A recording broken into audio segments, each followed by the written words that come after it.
What's going on, guys? Welcome to another episode of Conversation Corner. Today, we have someone with us who honestly, I don't even think I can use words to describe how much of a legend he is. So I'm just going to let him describe himself. Can I throw it over to you? Who are you, sir? Man, you can't use words because you gotta use numbers. Is the thing, bro. It's 3, 5, zip, 350, 3-5 from the east side, 3-5 from your mama's side, 3-5 working 9-5 for the 956. All these things, bro. That's me, man. Happy to be here with you, brother. Heck yeah. Thank you for coming Cheers. on here, brother. We tried to hook something up at Holy Smoke, but I just fumbled the bag completely there. Literally Nah, forgot an adapter. Honestly, the mic was super cooked too. So this just works out a little bit better. yeah, and holy Um, smokes smell like crap too. All them sweaty Johns there, so this is better. that's facts, bro. These kids don't put on deodorant. No, I don't no, know how these no parents let these kidding. kids leave the house like that, Straight up, same. bro. But I don't know, dude, because you're a bit different. Because I seen that clip of you at Sierra's Fest, and you said you don't put on deodorant. You I like to let do. it marinate. I did. I So mean, I do. I've since changed my ways. You know what I mean? I can't just live for other people now. I got to do it for myself. And, you know what I mean? I put on deodorant for myself and nobody else. You know what I mean? That's why yeah, I got, man. I'm the closest right here to, I suffer the most because of it. You know what I mean? So I had to, you know what I'm saying, indulge in a little bit of Dr. Squatch every now and then. Just, pack a day kind of type beat. You know what I'm Yeah, saying? When I yeah. You see gotta risk Dr. that aluminum poisoning. Dr. Squatch hates to see me coming, boy. They see me in Target, they start shaking in their boots. You know what I mean? But nah, I'm playing. I was just kidding in that video, bro. Don't link it in the Yeah, I bio. can't confirm. When I was around him, he does not. He definitely does put on deodorant. Um, unlike a lot of these other dudes out here. So thank goodness. Stinky Um, boys. Yeah, dude, these stinky boys, man. Stinky girls, if we're being honest. There are some stinky girls out there. But that's here or there. I'm happy that we're here today. Same. Um, I want to start off by talking about this whole entire past year for you. I feel like this past year has been a generational run for 350. Like you start back and drop something that is so different in the space. It's very low-fi, low key. You start by dropping, does anyone know you're going this way? And Yeah. then some time goes on. You have your Holy Smoke performance, which is Mm, legendary in and of itself. And you do that differently. Like you don't perform any of the hype stuff. You perform almost everything from does anyone know you're going this right, way? right, right, right, right. Yeah. Then going from there, you team up with No Big Deal to reproduce the people we became.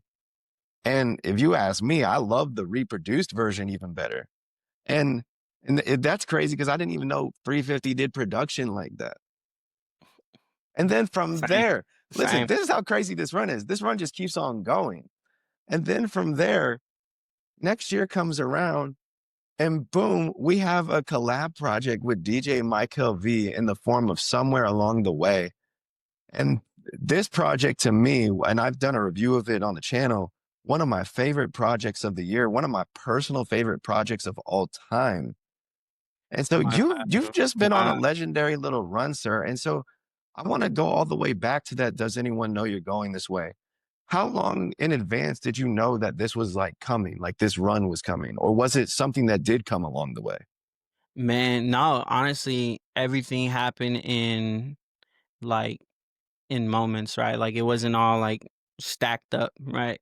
Even like what I have next is like I worked on it after the fact of like somewhere along the way, being I think it's the last project I dropped was somewhere along the way, right? So and I believe, I mean, shoot, we didn't even talk about like Heaven on Earth. Heaven on Earth was like in between, or was that before? Does anyone know? It was around there too. Yeah. But no, I think it was before. But man, I think when I did Does Anyone Know, it was like a kind of sense of urgency.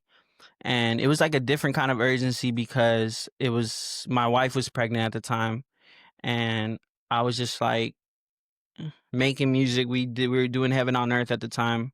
I remember that. So yeah, it was before. We were like up in the mountains of North Georgia just working on that. We actually she found out in like the first Heaven on Earth ever like meeting. She found out like that day, like in one of those camps. You know Wow. what I mean? So it was not only like the birth of something new, but like something really new is about to change my life too. Being my first child and stuff. I mean, I only my only child, right? But the first, who knows? But like it was like I had this urgency where it's like I want to make. I don't know how it was gonna be. You know what I mean? I'm not really. Yeah, I can't really call anybody and be like, how was, so I'm the first in my friend group to have kids. You know what I mean? My son's the oldest out of all the new Heaven on Earth babies. By like a year, I think, or no, like 6 months, because Garnell Kilowatts' baby's also like 6 months younger. But nevertheless, like it's just I didn't have anything, so I like was stacking up that project, and I'm like I need a, I want to get this joint right. But then furthermore, I had a different kind of urgency where it's like I want to create something that my son will be proud that I made, right? And the only way that he would be proud that I made it was that I'm proud of what I created, right? And I didn't compromise anything in my creation of this album.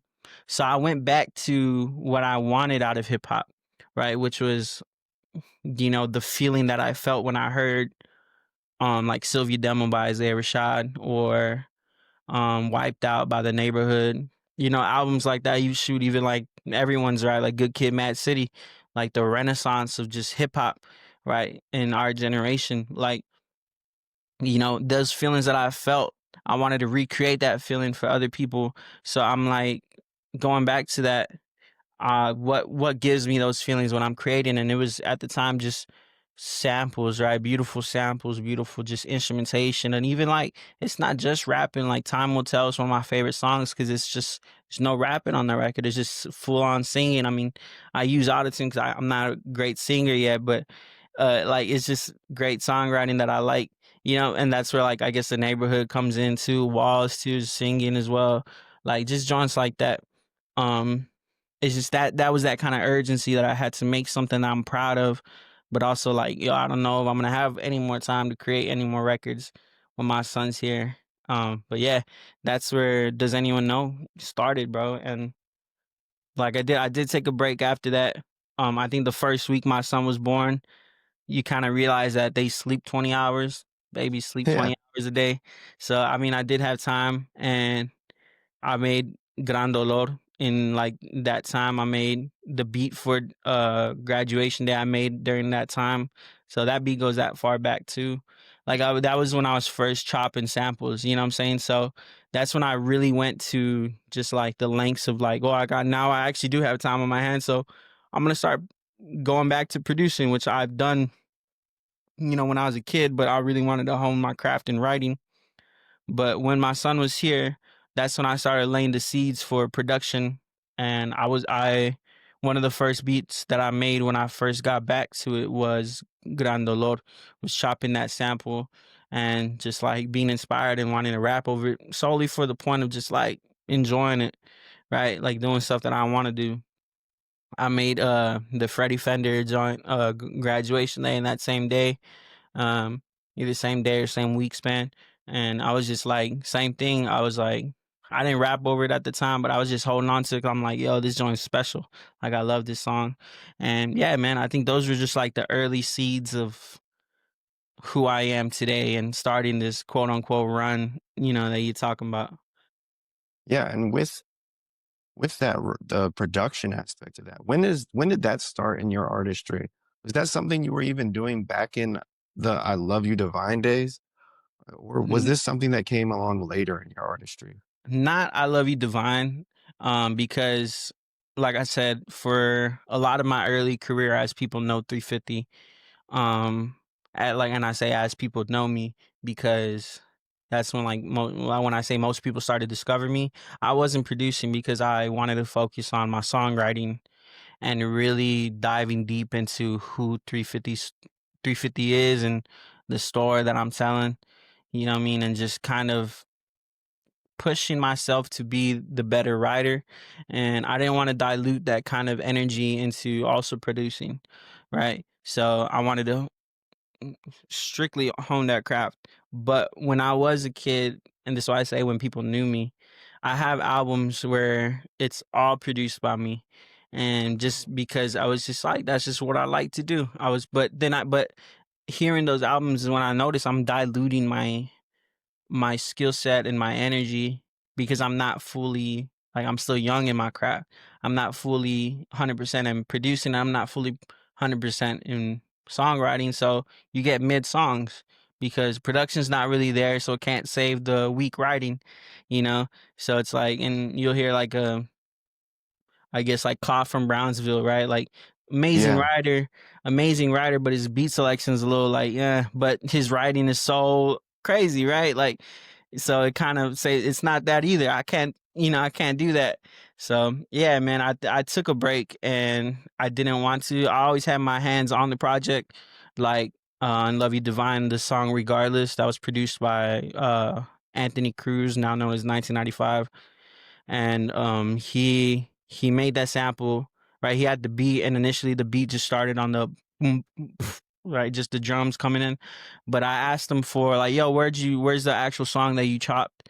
And so I took the song, and I made that intro for it, the where it starts coming in and then just on the drop. So I always had my hands and like using the skill set that I knew just here and there. Even on Does Anyone Know, I did the sample on Crucero, the second part of the voice the voice sample on the second part of Crucero, where it's just me rapping. I chopped that sample, and that was before I was producing. Also, I just chopped the sample and I sent it to Dre the Giant, and he made the full beat for it, you know. Yeah. um yeah, man, I think, but yeah, it was solely intentional for that purpose to get better, right? And focus on the writing you did.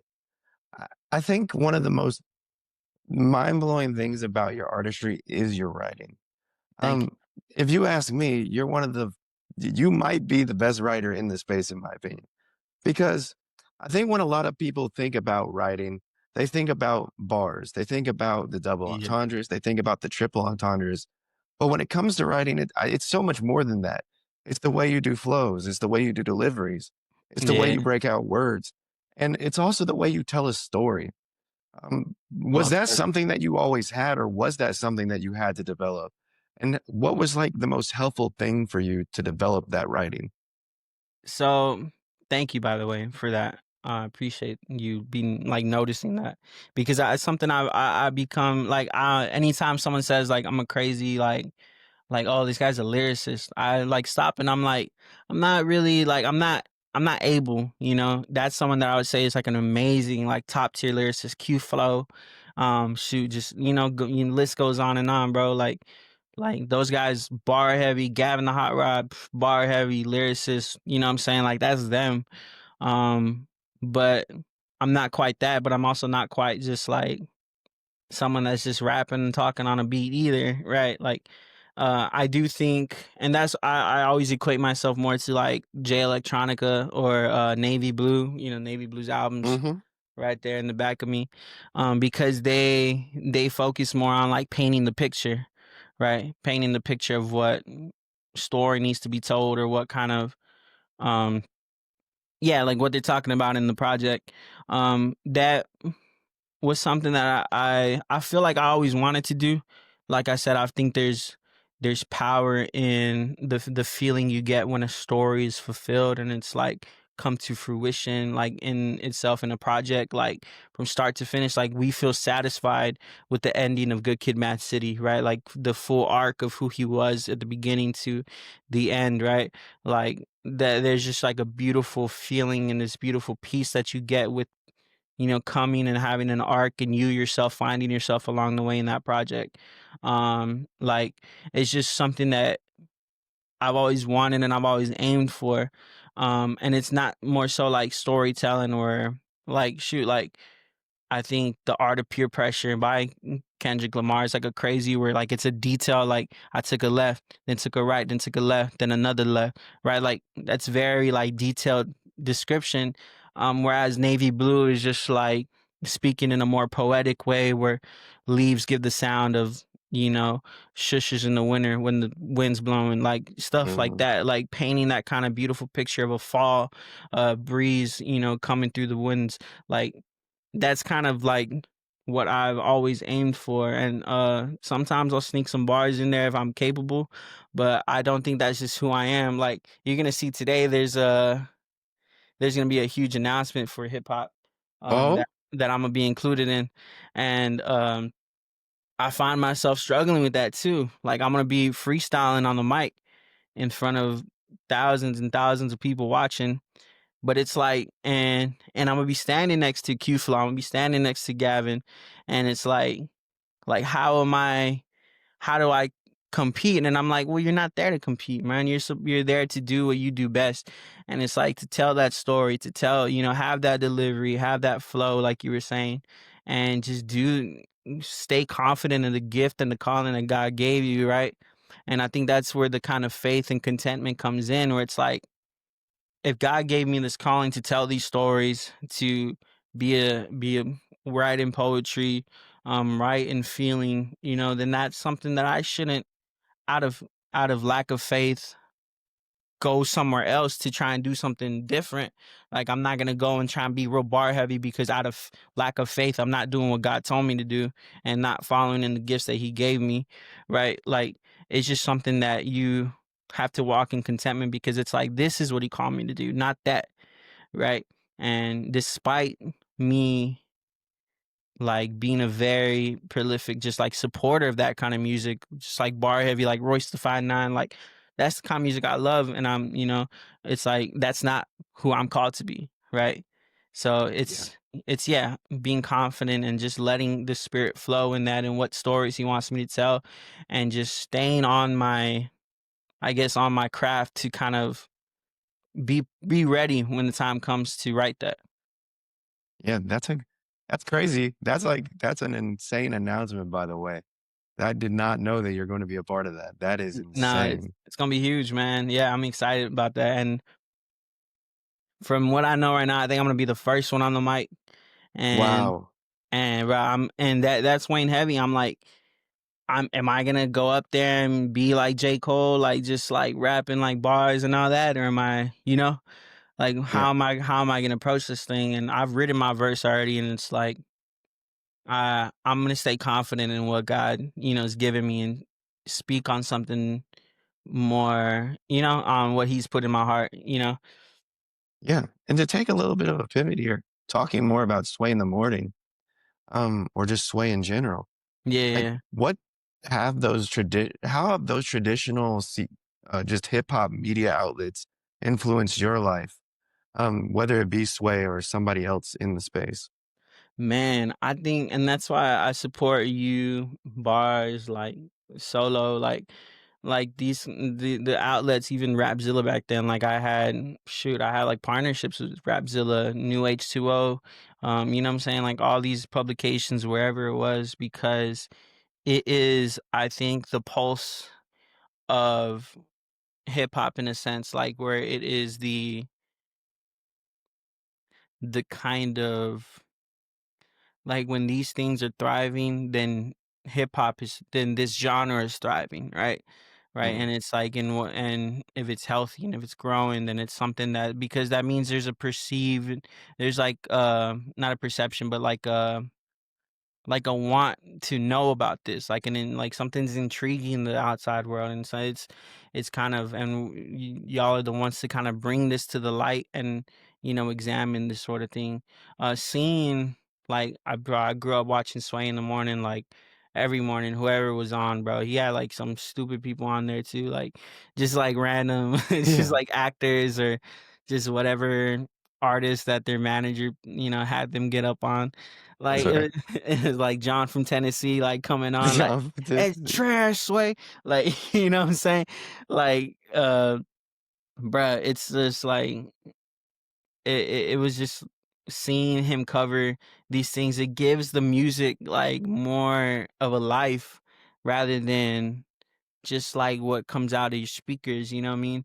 It's kind of gives the artist the means to speak more about their intention with the music, and just like further the personality of the album, because back then it was always about like, oh, this album's coming out, this is happening, this is going on, what I mean, we're about to do this tour, this is what's going on. Like, it's not a promotional run as more so it is another outlet for the artist to express the life of the work that's there, right? Like say I'm going on a promotional run for Does Anyone Know You Going This Way? It's like, as I did with Luke DiMarzio, man, like we were just chopping it up about what the songs mean to me and what was my intention and my heart behind making the music.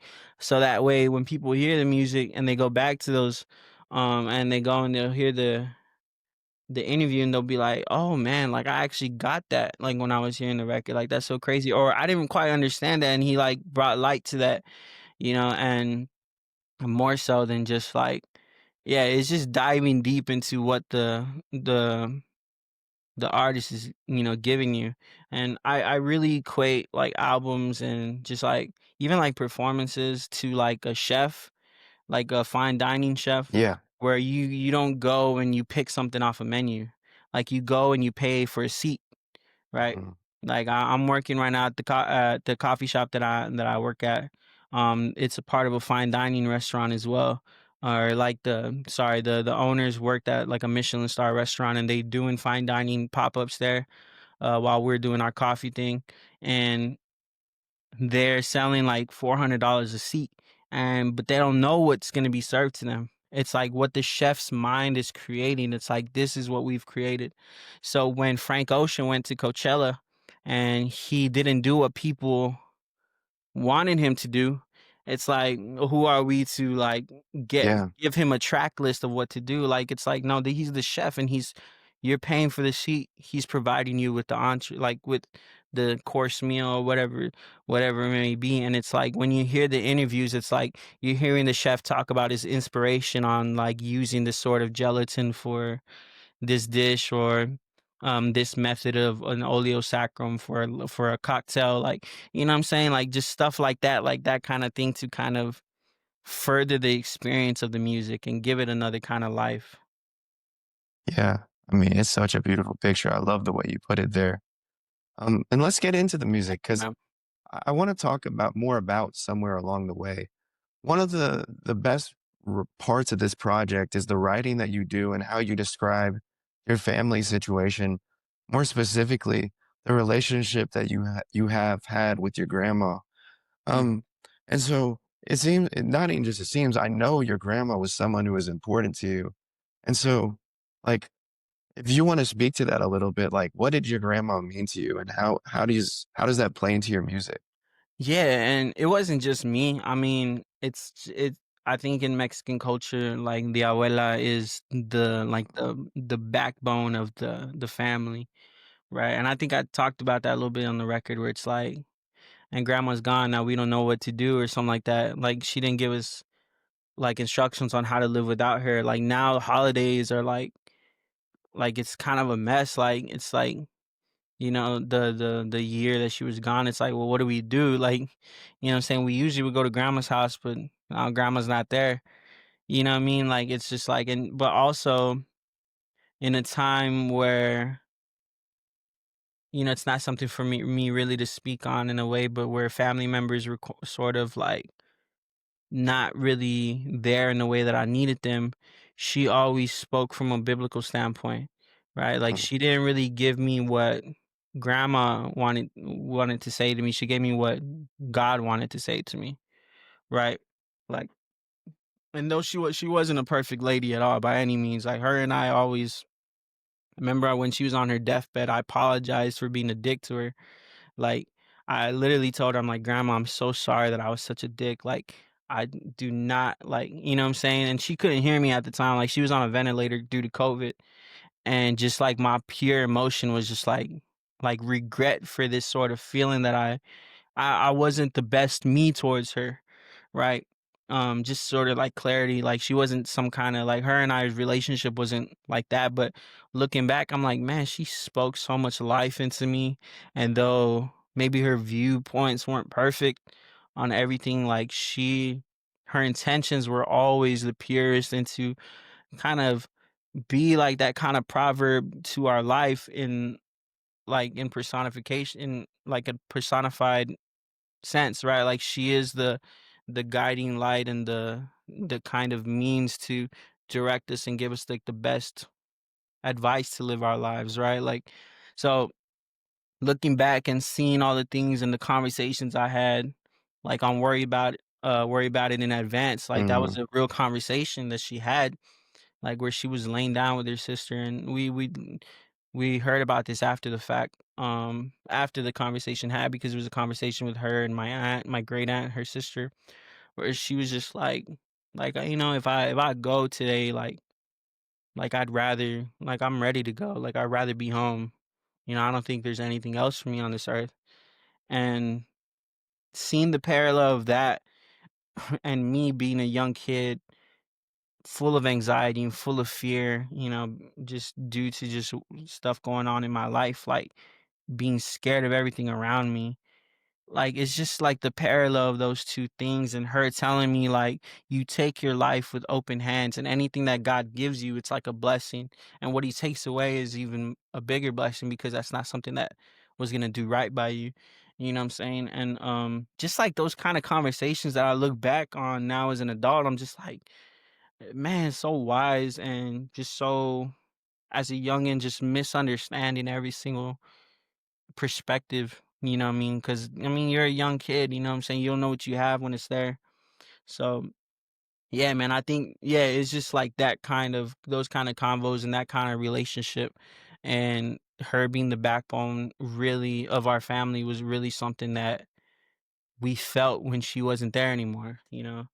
And yeah, man, I mean, all I can do is like divine is translates to Diana, which is her last name, or I'm sorry, which is her first name. You know what I'm saying? So that album, Love You Divine, was literally my goodbye to her and thanking her for what she's taught me. You know what I'm saying? Saying I love you, Diana.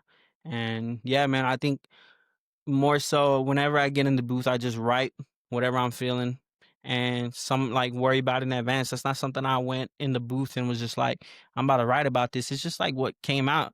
So it's like so that's just like a testament to like the things that she taught me and the conversations we had are still running in my mind and still having an impact on me to this day. Yeah, and it's such a beautiful way that you tell the story. Thank you. I know that music definitely connects with other people. It definitely connects with me. I almost actually lost my mom during COVID. Yeah. Um, Praise and God, so she's I here. think that's maybe even like another reason why it connects with me so deeply. I don't want to say too much on the sad note, and I want to kind of progress here to maybe a bit of a Yeah. happier note. Um, because there's a whole other side to your artistry that involves this group. You know, I don't know if you've heard of this group. It's called Heaven on Earth. Have Um, yeah, like how does Heaven on Earth come together? Is that like does What Up RG just hit you guys up and be like, hey, we're making this big mega group, or is it like something that you guys have always been in the conversations with? No, so it's funny. So I met, and it's cool that you were in Seattle Fest 5th anniversary, because I Yeah, met man. Archie in person at the first ever Seattle Fest. I was like one of the first people to go on stage. Like nobody, I'm not gonna say nobody knew 350, because Peter Bands dropped the day before the first Seattle Fest. So I was Mm, already, me and Hovey were already locked in, but you know at the time nobody really knew Hovey either. um, his first album wasn't even out yet, you know what I'm saying? Like, I was tight with Michael Hovey were like my bros, and Michael was there too. But so I knew RG a little bit, like we had been talking just like through DMs and stuff, and he gave me his number. Just always wanted, he's the kind of guy that like if he likes your art and stuff, like he's just very supportive. Like his heart is just always there. And I think too, yeah, anyways, we linked up there, and then he's like, "Yo, I'm actually gonna be in the Valley, which is 5 hours south of um where I'm from, or 5 hours south of Houston. Excuse me, where I'm from is 5 hours south of Houston. He's gonna be in McAllen, Texas, and we're like, yo, when you're there, bro, like I'll pick you up and we'll just go hang out and I don't know what, and like we'll go have lunch and then we'll go to the show and then you know what I'm saying, like just chill out afterwards or whatever. And he's like, "Bro, like, let's do it." And sure enough, when he was there, him and Enzo pulled up to. It was actually him, Enzo, and Few. Few was already there. He had a show the day before, and excuse me, yeah, like he was coming up. RG's the kind of dude that like what you see on the screen for the LED screen or like the set list, it's done like right. Not to say like he's procrastinating, but he's always changing it up because he's always like Wow. inspired by like what's going on in the crowd, how the LED's showing like at sound check, and he's like, I think we can do this and that. Like let's change it. So we're in the green room and he's there and he's showing me at the time he was doing that Loki, like what up RG, like where all the Yeah. letters are changing and it was gonna say like Reach Records presents What Up RG, right? And he's like, yo, like what do you think about this? Like I'm working on this new thing. And I was like, bro, don't you have this thing like your kind of like collective or like your kind of movement like the hooligans? Like why don't you say like the hooligans presents What Up RG and I don't know what? He's like, yo, that's actually so hard. So he like changed it and in McAllen, Texas, and he did that. And the way he tells it is like that left like a rock in his shoe. Um, Wow. he calls me like a month later, like, yo, that conversation we had in the green room. Like to me, it was just like giving like what I would like to see as a fan. And he's like, "Ma, I really like it's been on my heart since you said it. Like, we should do something with the hooligans. Like, let's start." And that's what it was at first, the hooligans. That's why in Notre Dame we say Yeah, HOOLIGAN. yeah. So because that's who we were, the hooligans. And like so he's like, "Man, I really wanna do this," and Ecleso at the time, he went on tour with RG on his first tour. Excuse you, excuse you. Yes, J thank you, brothers. Josh is sick, by the way. Uh, he had this tattoo. No, no, I'm joking, but for real. No, this guy, so he had this tattoo from when he was going on tour with RG, and so he was already like a honorary like hooligan, right? Because the was also the same way, like he'll support you to the end, like if he likes you, like he's just that guy. Um, and he was, so RG's like, bro, I already know Cless is gonna be on board, so I wanted you and Aiden, like I'm calling you right here. I want you guys to be the first people because you guys, like you inspired this or like you kind of brought this back into my mind. Not saying like I'm the one that did it, like not at all. Like it was his thing, but he was like, "Yo, like you brought this back into my mind there, McAllen. Like, let's do this." You know what I'm saying? I have some other people in mind. Like, let's just start a group chat. Me and at first it was just me, RG, Aiden, and Ecleso. A3 is Aiden, for those that don't know, and A3 is my little brother, my blood brother. So he was there in the room with me, and we're just like, bro, like let's do it.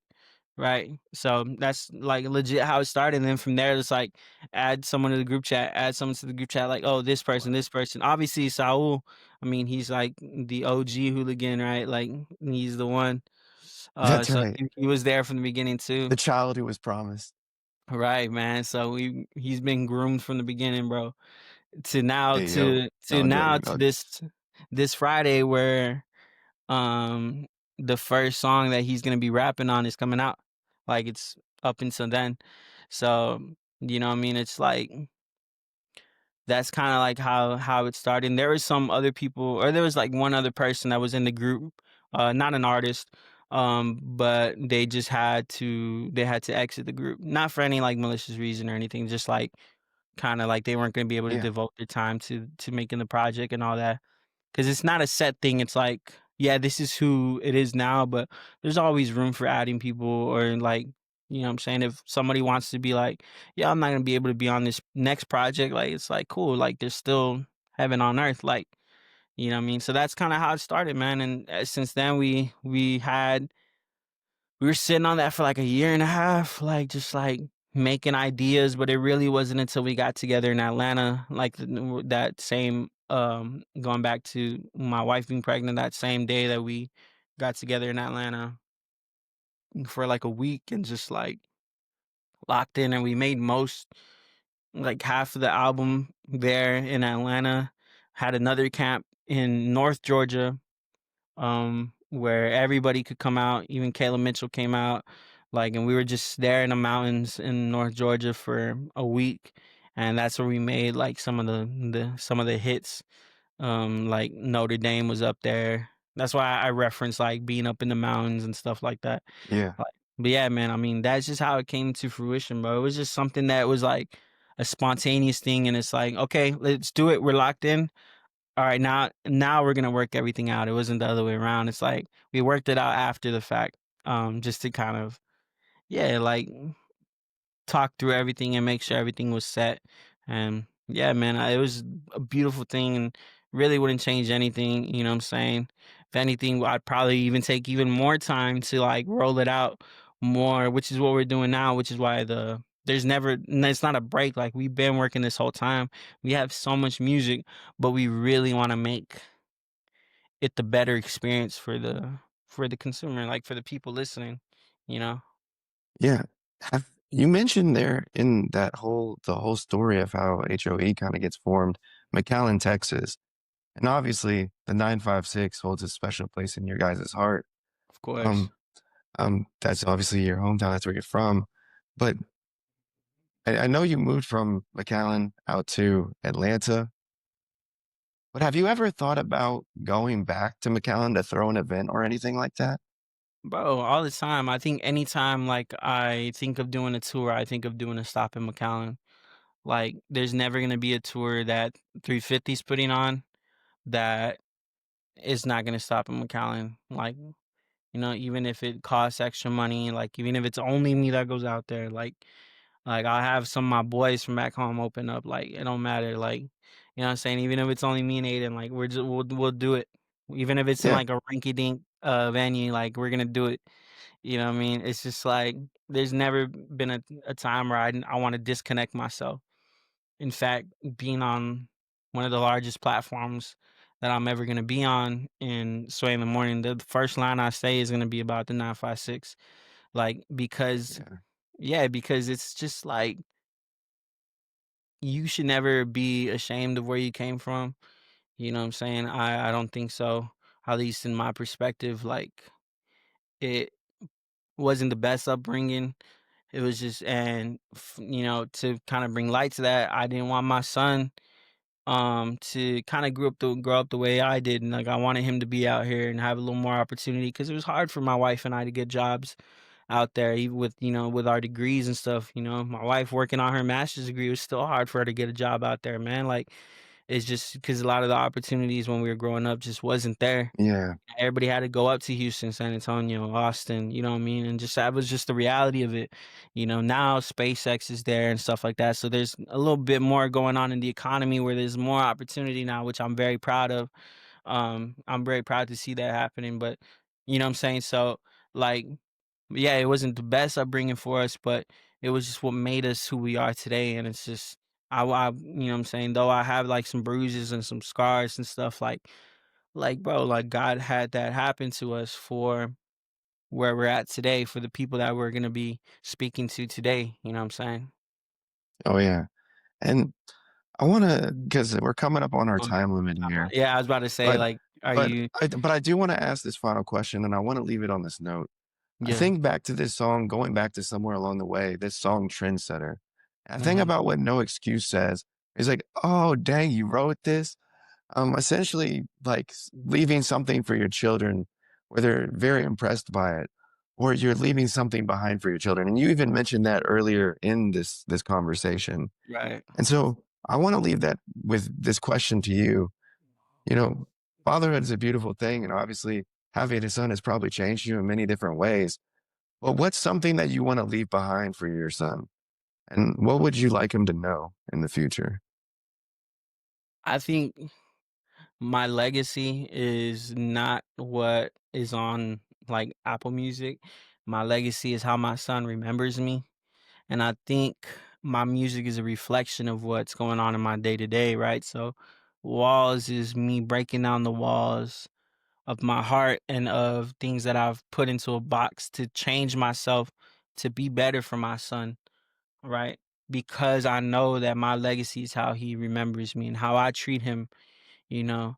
I think for a lot of people, for a lot of parents, and it's no shade to anybody specific at all, but we as a society, at least in America, we give our best selves to the outside world, our jobs, our Mm, managers, but our children get the worst part of us, right? They get the tired part, the frustrated part, the angry, the malicious, like abrasive part, and God forbid, sometimes abusive parts, you know what I'm saying? And it's like that should never be the case, you know what I'm saying? At least in my household, our children are gonna get the best part of us that the world, won't sometimes may not see the best part of us, but like I'm gonna be sure that my son remembers me in this way, and it's in the way I talk to him, in the way I speak to him, the way I respect him, as a person, not as an inferior, in the way that, I discipline him with respect and with the way that I'm a man of my word. I think is very important as just in general being being a person of your world, being of your word, being on time. It's like something that I struggle with. I'm always late to events and things and stuff. It's like, but I need to work on that because when my son needs me there at whatever event, like I need to be there because I said I would be. I think that's what I want to pass down to him, and that's what I want to be remembered by. You know what I'm saying, and just in that sort of way of a loving father that is respectful to him, that cares about him, and just wants him to be better. Um, you know what I'm saying, than what the world expects. You know what I'm saying, not being, seeing the world for what it is, but also seeing it for what it can be. And I think that's wow. just something that we should always push for. Just not even with our kids, but my little brother can testify to that as well. He's seen the worst parts of me, but he's seen me grow. I hope he could testify to that. But you know what I mean? But yeah, man, I think that's more than anything music wise, that's like what I want to give to him. And my vinyls. Every Yeah, single yeah. every single album I love, I get it on vinyl because one day he's gonna inherit those and Heck yeah. hopefully he'll have them Yeah. on his wall. Yeah. Man, I love your heart. I love your character. I just love everything about you, Michael. And I just Thank you. appreciate you taking the time to have this conversation.